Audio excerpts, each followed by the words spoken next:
नमस्कार, स्वागत है आपका जी बिजनेस में। मैं हूं दीपक डोभाल और आप देख रहे हैं आपकी खबर आपका फायदा। कफ सिरप का इस्तेमाल धड़ल्ले से नशे के लिए हो रहा है। चौंकिए मत, सच है ये। कफ सिरप में मौजूद कोडीन एक ओपियोइड बेस्ड फॉर्मूला है। ओपियोइड का इस्तेमाल दर्द दूर करने के लिए होता है, मगर इससे नशा भी हो सकता है। सरकार अब कोडीन बेस्ड सभी कफ सिरप पर बैन लगाने की तैयारी में है।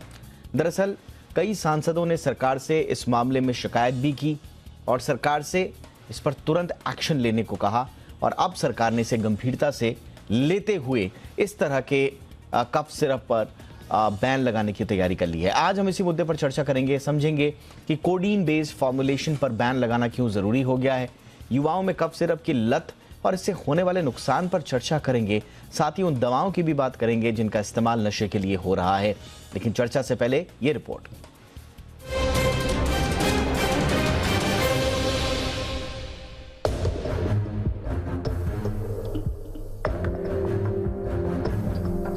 सर्दी जुकाम के दौरान कफ से परेशान होने पर कोडीन युक्त कफ सिरप का इस्तेमाल होना आम बात है। इससे आराम भी मिलता है, लेकिन सरकार अब जल्द ही कोडीन बेस्ड कफ सिरप को बैन करने की तैयारी में है। वजह साफ है, इसका इस्तेमाल दवा के लिए कम और नशे के लिए ज्यादा हो रहा है। लगातार ऐसी शिकायतें मिलने पर सरकार ने एमएस भाटिया की अगुवाई में एक कमेटी बनाई थी, जिसने अपनी रिपोर्ट में सरकार से कोडीन बेस्ड सिरप सहित ऐसी 14 दवाओं पर बैन लगाने की सिफारिश की है जिनका इस्तेमाल नशे के तौर पर हो रहा है। इससे पहले फाइजर कोरेक्स पर कोडीन के चलते ही रोक लग चुकी है, लेकिन बाद में इस रोक को हटा लिया गया। समझते हैं कि क्या है कोडीन और इसका इस्तेमाल नशे के तौर पर धड़ल्ले से क्यों हो रहा है। दरअसल कोडीन सर्दी, खांसी और दर्द से राहत देने वाली दवाओं में पाया जाने वाला इंग्रेडिएंट है। कफ सिरप में मौजूद कोडीन एक ओपियोइड बेस्ड फॉर्मूला है। ये नशा भी करता है। कोडीन को अफीम की एल्कलॉइड से निकाला जाता है। इसे अकेले या दूसरे केमिकल कंपोजिशन के साथ मिलाकर दिया जाता है। कोडीन के इस्तेमाल से दिमाग और शरीर पूरी तरह सुन्न हो जाता है। आमतौर पर कफ सिरप की 5 ml की डोज में 10 मिलीग्राम कोडीन होता है। कोडीन बेस्ड कफ सिरप को 1 से 2 चम्मच लेने पर यह दवा की तरह काम करता है, लेकिन अगर इससे कोई अधिक डोज लेता है तो नशा होने लगता है। सरकार इस पर इसलिए पाबंदी लगाने की तैयारी में है क्योंकि युवाओं में इसकी लत तेजी से बढ़ती जा रही है। कफ सिरप एक शेड्यूल्ड दवा है जो केवल डॉक्टर की पर्ची पर ही किसी मेडिकल शॉप से मिल सकती है, लेकिन मेडिकल स्टोर पर यह बिना पर्ची के आसानी से मिल जाती है। इसमें शराब जैसी गंध नहीं आती, इसलिए नशे के तौर पर इसका चोरी छिपे खूब इस्तेमाल होता है। बाजार में कुछ और भी दवाएं हैं जिनका इस्तेमाल नशे के तौर पर होता है। इसमें स्पास्मोप्रोक्सीवन कैप्सूल है। ये कैप्सूल पेट दर्द से राहत की दवा है। इसकी कीमत 2 रुपए के करीब है। इसके अलावा पेंटमिन इंजेक्शन भी युवा वर्ग में नशे की बड़ी वजह बन रहा है। इसके लगाने के 30 सेकंड के अंदर नशा हो जाता है। साथ ही ये इंजेक्शन सस्ता भी है। साथ ही एंटी एलर्जिक टैबलेट नार्फिन एम्पूल और आयोडेक्स भी नशेड़ियों की पसंद बन चुकी है। वहीं रेलवे स्टेशन और गली कूचों में कबाड़ बीनने वाले बच्चों के बीच नशे के तौर पर बॉनफिक्स या सोलेशन काफी प्रचलित है। नशे के तौर पर इस्तेमाल होने वाली ये दवाएं सस्ती होती हैं और मेडिकल स्टोर पर बगैर डॉक्टर की पर्ची के आसानी से मिल जाती हैं। अमेरिका में कोडीन युक्त दवाओं को लेकर बेहद सख्त नियम कानून है। वहाँ कोडीन बेस्ड दवाओं को बच्चे इस्तेमाल नहीं कर सकते, लेकिन भारत में ऐसा नहीं है। फिलहाल अब सरकार ने कोडीन बेस्ड दवाओं को लेकर गंभीर रुख अपनाया है और जल्द ही इस पर कोई निर्णायक कदम उठा सकती है, ताकि दवा के नाम पर युवाओं में नशे की लत को खत्म किया जा सके। ब्यूरो रिपोर्ट, जी मीडिया।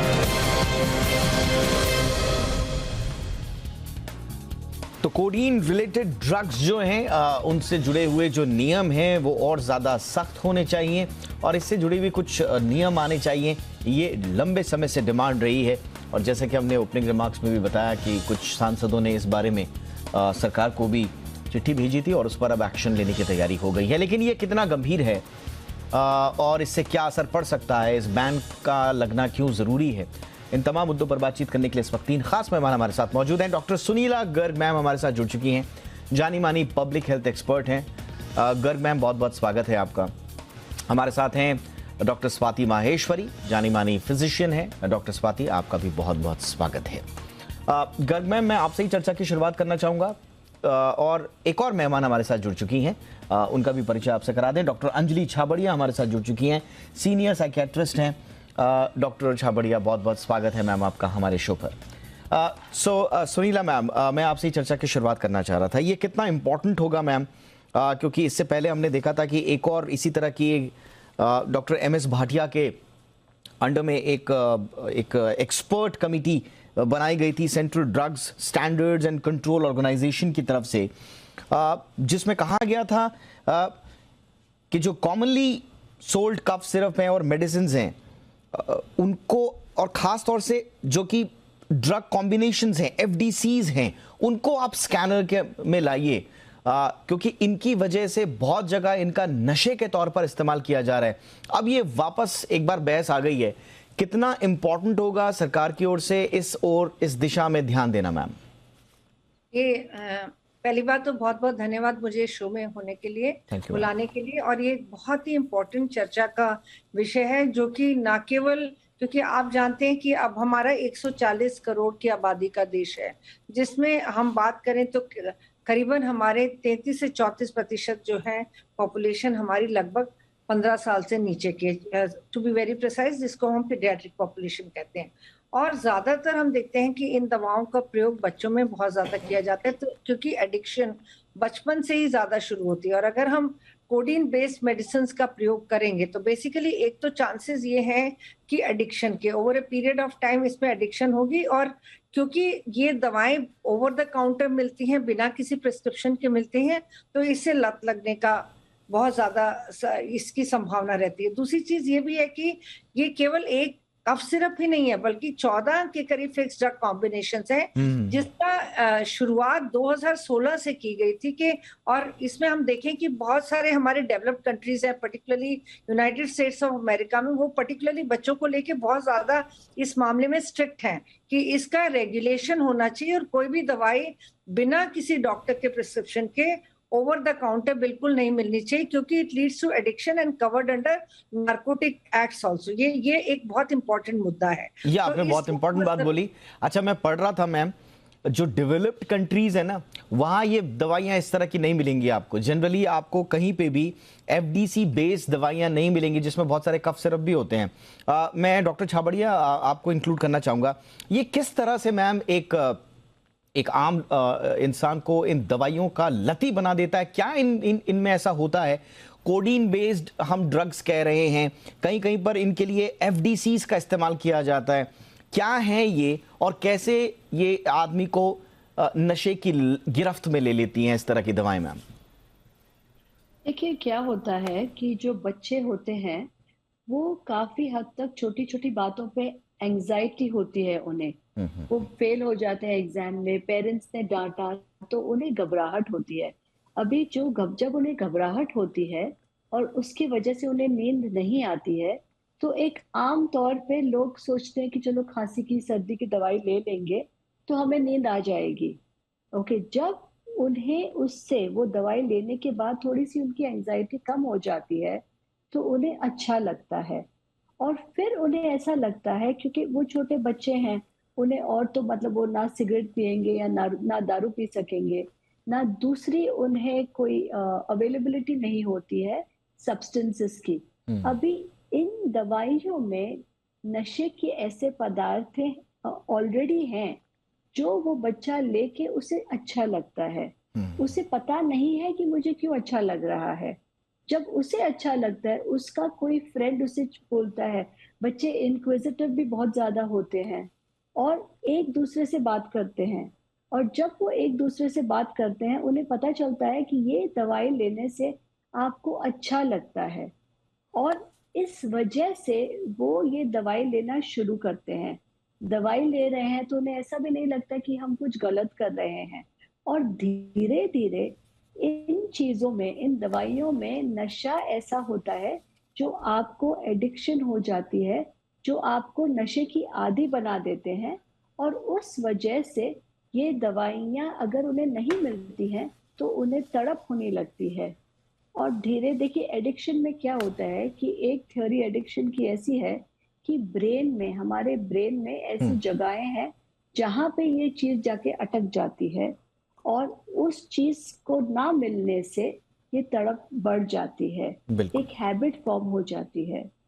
और एक दूसरे को बोलने से फिर दूसरे बच्चे भी ये चीज लेना शुरू कर देते हैं, फिर छुप छुप के लेते हैं। बिल्कुल मैम। और देखिए, खास बात इसमें ये है कि आपने बहुत सुना होगा, खास तौर से जो बेघर बेसहारा बच्चे होते हैं, आपने देखा होगा सड़कों पर बड़ी लाचारगी की स्थिति में उनकी स्थितियां हमने देखी हैं। कई बार वो किसी तरह के किसी गैंग के गिरोह की गिरफ्त में भी आ जाते हैं। कूड़ा बीनने वाले बच्चे अक्सर हमने देखा होगा। बहुत सारे एनजीओज इसमें बहुत अच्छा काम कर रहे हैं उनको वहाँ से रेस्क्यू करने में, लेकिन बहुत सारे हम देखते हैं और सुनने में ये आता है कि आयोडेक्स जैसी चीज़ों को वो लोग ब्रेड में लगा के खा रहे हैं।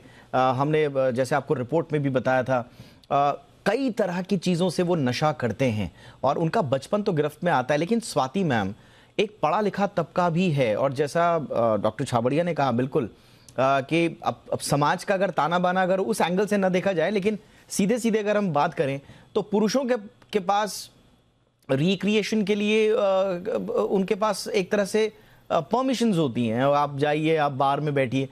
अब महिलाएं घर पे हैं, बच्चों की बात मैं नहीं कर रहा हूं। और बहुत सारे लोगों से बातचीत करने पर यह भी पता चला है कि कई बार महिलाओं के में ये प्रवृत्ति पैदा हो जाती है कि नींद नहीं आ रही है तो चलो फला मैं कफ सिरप ले लेती हूँ, 2 ढक्कन पीकर मुझे नींद आ जाएगी।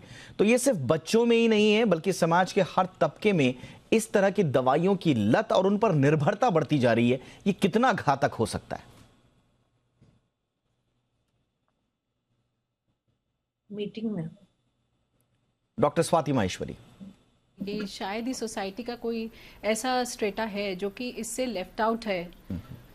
और एक अहम बात हमें समझने की ये है कि ये चीप नशा है, यानी कि सस्ता नशा है जो कि अवेलेबल है और इस वजह से इसका यूज़ भी बहुत ज़्यादा है। और साथ ही अगर आप यंगस्टर्स के गैंग को आप देखें तो कई बार ये कोडीन के सिरप्स में जूस मिलाकर, सोडा मिलाकर, और अब तरह तरह के नाम भी हैं, पर्पल ड्रैंक, लीन, सिजर अप, इस तरह के नाम भी इन लोगों ने रखे हुए जिस नाम से ये चीज़ें अब मिलती हैं, जिसमें कोडीन को मिला करके एक नए तरह के कॉकटेल्स बनाए जाते हैं। और सबसे बड़ी बात यंगस्टर्स में ये होती है कि अगर आप जो है ऐसे अल्कोहल या ऐसी चीज़ें ले रहे हैं जिनको कि हम मानते हैं कि ये नशे की चीज़ें हैं और इसलिए उन्हें एक अंदर गिल्ट फीलिंग भी होती है कि हम ऐसी चीज़ें तो नहीं ले रहे हैं, लेकिन हम ये नए नए छोटे छोटे कॉकटेल्स ट्राई कर रहे हैं जो कि शायद बहुत ज़्यादा नशीले नहीं होते हैं या इससे हमें लत नहीं लगेगी, इस तरह की उनके मन में एक धारणा रहती है।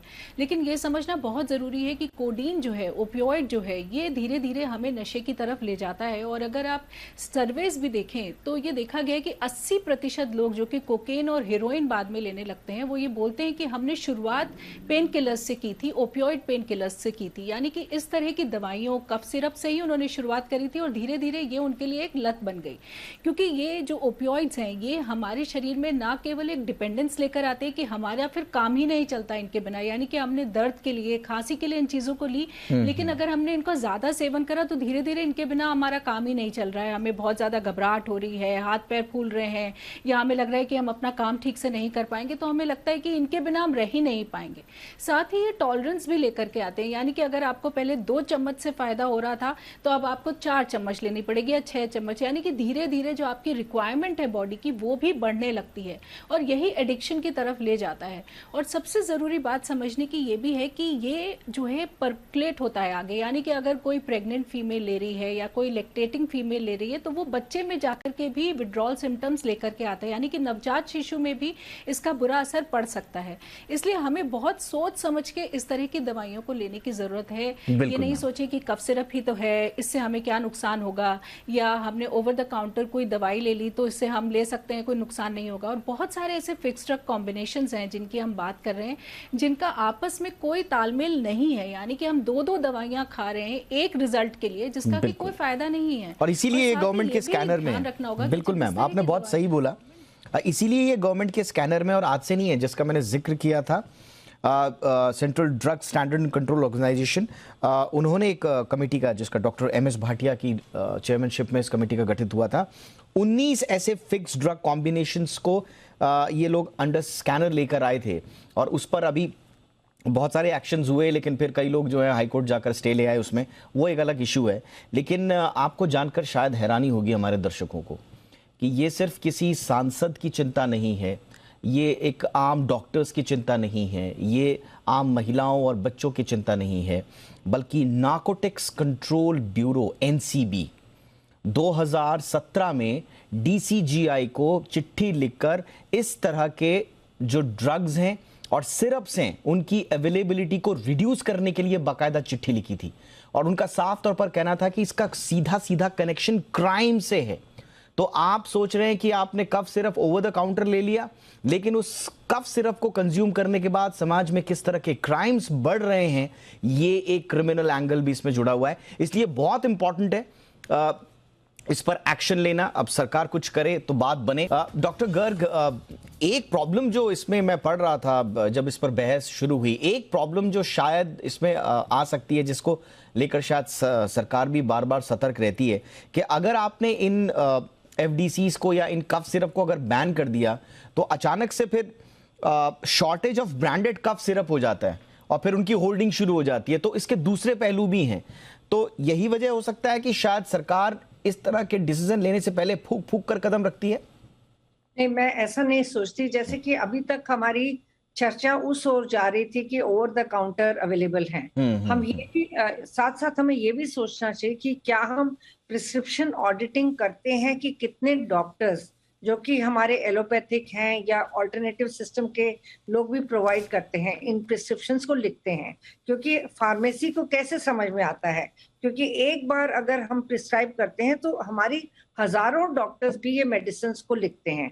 हमारे पास में बहुत सारी ऑल्टरनेटिव मेडिसिन है, केवल ये 14 ही नहीं है। जैसे कि यूनाइटेड स्टेट्स का एग्जाम्पल हमने शुरू में दिया कि बेसिकली बहुत स्ट्रिक्ट कंट्रोल है, क्योंकि ऑल्टरनेटिव मेडिसिन हमारे पास में अवेलेबल हैं। ऐसा नहीं है कि जब हम स्ट्रिक्ट हो जाएंगे, प्रिस्क्रिप्शन ऑडिटिंग करेंगे और इवन फार्मेसी ऑडिटिंग भी करेंगे, तो हमारे पास में और साथ ही साथ ये भी एक्शन लिया जाएगा कि हमने किसी भी प्रकार की होर्डिंग ऑफ कफ सिरप्स या कोई भी फिक्स ड्रग कॉम्बिनेशन की नहीं करनी है। तो जब ये हमारा काम शुरू हो जाएगा तो हम बहुत सारी दवाओं का इस तरह से सही दवाओं का प्रयोग कर सकेंगे। और साथ ही साथ जैसे कि मैं कहती हूँ कि हमने अभी ये भी चर्चा की कि एक लेडी क्यों लेती है या बच्चा क्यों लेता है, कहाँ से आता है।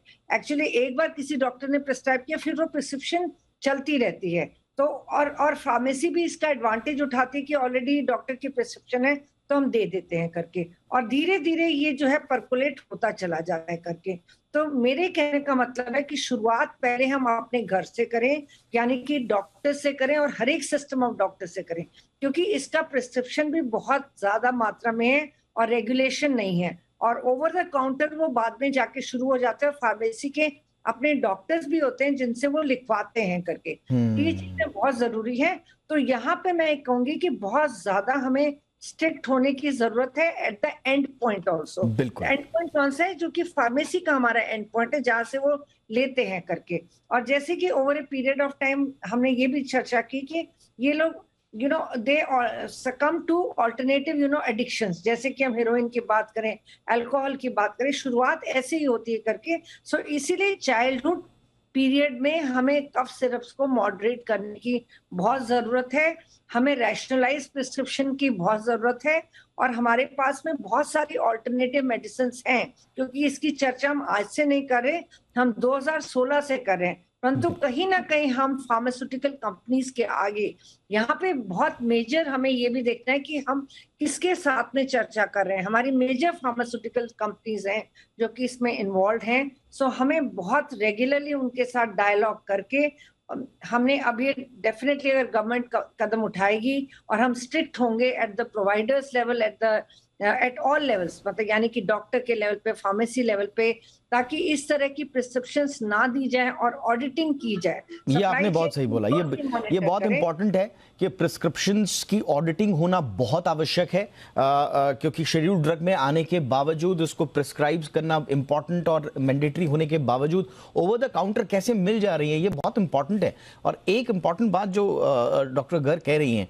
एक्चुअल में जो मैं रिपोर्ट्स पढ़ रहा था, गवर्नमेंट ऑफिशियल्स भी ये मानते हैं कि किसी भी डेवलप्ड कंट्रीज में आप चले जाइए, इस तरह की जो कॉकटेल मेडिसिन हैं, कॉकटेल मेडिसिन जिनकी हम बात कर रहे हैं, FDCs जो हैं, जो दो तरह के, अब जैसे बार बार MPs ने अपनी चिट्ठी में जिसका जिक्र किया है, कोरेक्सटी कफ सिरप का इस्तेमाल किया है।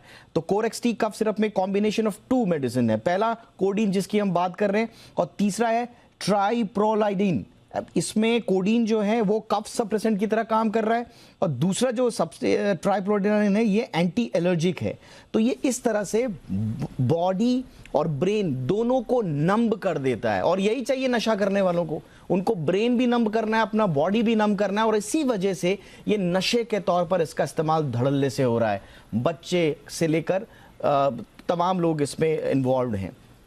सवाल ये है डॉक्टर छाबड़िया कि अब किया क्या जाए? सरकार की तरफ से बैन लगाने से कुछ होगा क्या, या हमें जैसा बहुत माइक्रो सर्जरी करनी पड़ेगी, जैसा डॉक्टर गर्ग सजेस्ट कर रही हैं कि आपको प्रिस्क्रिप्शन के ऑडिटिंग से लेकर ओवर द काउंटर कैसे मिल रही है, इन पर छापे मारने से लेकर इस तरह की माइक्रो सर्जरी की भी आवश्यकता होगी? देखिए, डेफिनेटली सरकार जब बैन लगाएगी तो उससे बहुत फायदा होगा। मुझे याद है थोड़े साल पहले जब बेंजोडाइजेपिन्स, पहले ये जो आपके रेस्टिल वगैरह ये दवाइयाँ बहुत खुलेआम मिलती थी, और हमने ऐसी ही एक मूवमेंट की थी जिससे ये सब दवाइयाँ अभी सिर्फ प्रिस्क्रिप्शन पे मिलती है, एटलीस्ट बड़े बड़े शहरों में। ओके, छोटे शहरों की बात मुझे पता नहीं है, मगर पहले जब बैन लगता है वो एक बहुत अच्छा मूव होता है सरकार की तरफ से। उसके बाद हमें एजुकेशन और अवेयरनेस तो चालू ही रखनी है। प्लस हमें ऐसा भी देखना है कि ये बच्चे या ये औरतें ये दवाइयाँ क्यों ले रही हैं। हमें एक जो अवेयरनेस है, जो साइकाइट्रिक डिसऑर्डर्स की अवेयरनेस है, हो सकता है ये लोगों को डिप्रेशन है, एंजाइटी है, और उसके लिए उन्हें डॉक्टर के पास जाने की जरूरत है, सही दवाई लेने की जरूरत है। क्योंकि अगर आप नशे की दवाई लेंगे, ऐसे नहीं है कि जो लोग नशे की दवाई लेते हैं वो सब खाली ड्रग एडिक्ट्स होते हैं। काफी टाइम अगर आपको डिप्रेशन है, आपको नींद नहीं आ रही है, तो आप ये दवाइयाँ लेते हैं क्योंकि आपको लगता है कि ये दवाई लेने से मुझे नींद आ जाएगी। It is lack of awareness. तो हमें जो साइकोलॉजिकल एरियाज में अवेयरनेस लानी बहुत जरूरी है। मैं काफी मंचों पे कह चुकी हूँ, we need a mental health minister today, क्योंकि ये जो डिप्रेशन, एंजाइटी इतना फैल चुका है। बिल्कुल। और हम ये सब बैन्स तो लगा सकते हैं, मगर साथ साथ में हमें एक पॉजिटिव कैंपेन भी शुरू करना है, इन लोगों को पहचानना है और उन्हें उनकी मदद करनी है। ये आपने बहुत इंपॉर्टेंट बात बोली है, और मेंटल हेल्थ पर जिस तरह की अवेयरनेस बढ़ी है, लोगों में तो अवेयरनेस है, लेकिन उसको पुश करने के लिए हमें गवर्नमेंट लेवल पे भी एक क्रांतिकारी कदम की आवश्यकता होगी। उसकी बहुत इंपॉर्टेंस है, क्योंकि एक्चुअल में ये बहुत बहुत वाजिब सवाल है कि किसी को सोने के लिए कफ सिरप की आवश्यकता क्यों है, किसी को थोड़ी देर किसी दूसरी दुनिया में जाने के लिए कफ सिरप की आवश्यकता क्यों है, वो दूसरी दुनिया में क्यों जाना चाह रहा है, ऐसा उसकी इस दुनिया में उसके साथ क्या हो रहा है। जब तक इस जड़ को हमने नहीं पकड़ा, तब तक शायद हम संपूर्ण रूप से इस पूरी जो प्रॉब्लम है उसका समाधान निकाल नहीं पाएंगे। डॉक्टर माहेश्वरी, उन लोगों के लिए आप क्या सलाह देंगी? किस तरह के विपरीत असर आपके शरीर पर, आपके बॉडी ऑर्गन्स पर पड़ सकते हैं? अगर आपने, देखिए, बैन एक तरफ है और सेंसिटाइज करना दूसरी तरफ है, लेकिन एक इंडिविजुअल के लिए कितना बड़ा खतरा है? ओवर द काउंटर जाकर आपने सिर्फ कफ सिरप ले लिया, कोई भी एफडीसी ले ली, कितना बड़ा खतरा हो सकता है और उसका विपरीत असर हमारे बॉडी ऑर्गन्स पर किस तरह से पड़ता है? मैम,